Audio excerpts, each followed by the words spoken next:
এভাবেই এই খাবারটা বানিয়ে নিলে 6 মাসের বেশি সময় ধরে ফ্রিজে সংরক্ষণ করে খেতে পারবেন। বাচ্চা থেকে বড় সবারই পছন্দ, অনেক সুস্বাদু এই খাবার। আসসালামু আলাইকুম, সবাইকে সম্পূর্ণ নতুন একটা ভিডিওতে স্বাগতম। আমি কিন্তু এই রেসিপিটা প্রথমবার ট্রাই করেছি। চলুন তাহলে শুরু করি। প্রথমে আমি কিছু চিকেন ব্রেস্ট পিস নিয়ে নিয়েছি। সুন্দর করে ধুয়ে আদা এবং রসুনের পেস্ট দিয়ে পরিমাণ মতো লবণ দিয়ে মেখে নিয়েছি। এরপরে এটাকে ভেজে নিচ্ছি। আমি এপিট ওপিট করে চিকেনটাকে 10 মিনিটের মতো ভেজে নিয়েছি। আমি হোল ব্রেস্ট পিসগুলো নিয়েছি, যার কারণে একটু বেশি সময় ধরে ভেজে নিয়েছি। এই পর্যায়ে দিয়ে দিচ্ছি একটা পেঁয়াজ কুচি করে। আমি মোটা মোটা কুচি করে দিয়েছি, এভাবেই দিবেন। এরপরে চিকেনের সাথে আমি পেঁয়াজগুলোকেও ভেজে নিচ্ছি। আমার চিকেনটা ভাজা হয়ে গেছে, এই পর্যায়ে তুলে নিচ্ছি আর পেঁয়াজগুলোকে আরেকটু ভেজে নিচ্ছি। পেঁয়াজটা তুলে রেখে সেই তেলেই আমি ভেজে নিচ্ছি 3 পিসের মতো ব্রেড।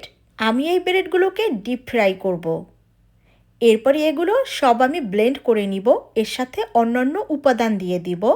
তো প্রথমে দিয়ে দিচ্ছি ব্রেড, তারপরে দিয়ে দিলাম চিকেন ব্রেস্ট এবং পেঁয়াজ কুচি, আর দিয়ে দিয়েছি মরিচ।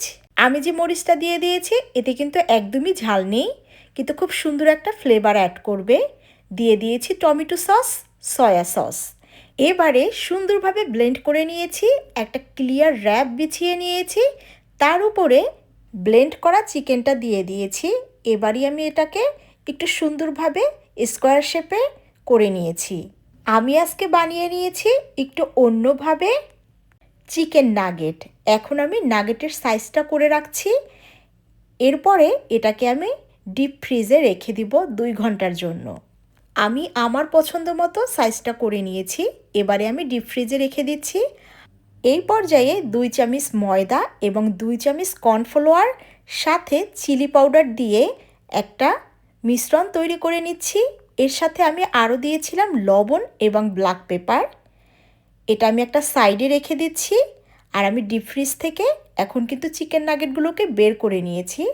খুব সুন্দর শক্ত হয়ে গেছে। এবারে এটাকে এই মিশ্রণে ডুবিয়ে ব্রেড কামে গড়িয়ে সুন্দরভাবে ভেজে নেব। দেখতে দেখতে রেসিপিটির কোনো অংশ যদি ভালো লেগে যায়, অবশ্যই লাইক কমেন্টের সাথে সাথে শেয়ার করে পাশে থাকবেন। আর যারা সম্পূর্ণ ভিডিও দেখেছেন তাদেরকেই কিন্তু আমি ধন্যবাদ দিচ্ছি। এভাবে বানিয়ে ডিপ ফ্রিজে সংরক্ষণ করবেন। আর আমি কিছু এই পর্যায়ে ভেজে নিচ্ছি। বাচ্চাদের পছন্দের লিস্টে প্রথম কিন্তু এই চিকেন নাগেট, তাই এটাকে বেশি করে বানিয়ে ফ্রিজে সংরক্ষণ করে রেখে দিবেন। যখন মন চাবে ওদের খেতে তখন ভেজে দিবেন।